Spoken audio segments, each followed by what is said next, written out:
Assalamu alaikum, урматтуу кайрымдуу кыргыз элим.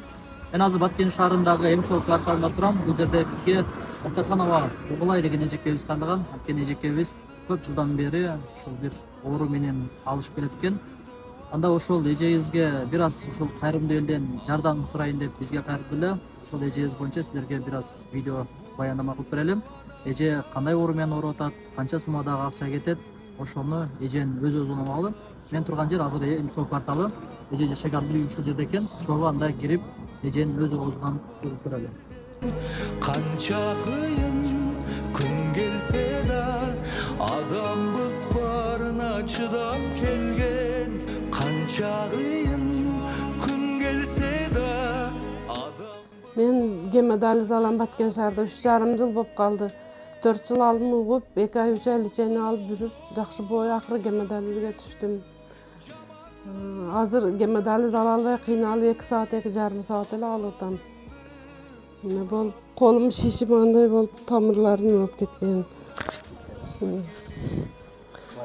Машиндайга оң жагым полный варикоз болуп кетти, гемодиализ ала албай.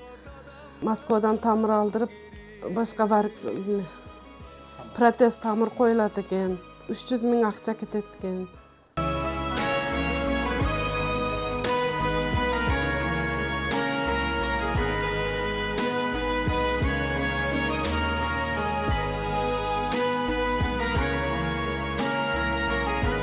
Урматтуу кыргыз элим, мен сакайып кетишиме жардам бериңиздерди суранам.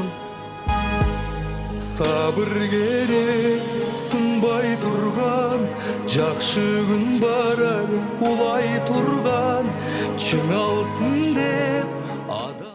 Урматтуу кыргыз элим, өзүңүздөр көргөндөй эле мына Угулай эжекебиз азыркы учурда ошо гемодиализ алып жаткан учуру. Ошондуктан жалпыңыздардан ушул эжекебиздин сакайып кетишине дагы бир жардам сурап кетебиз.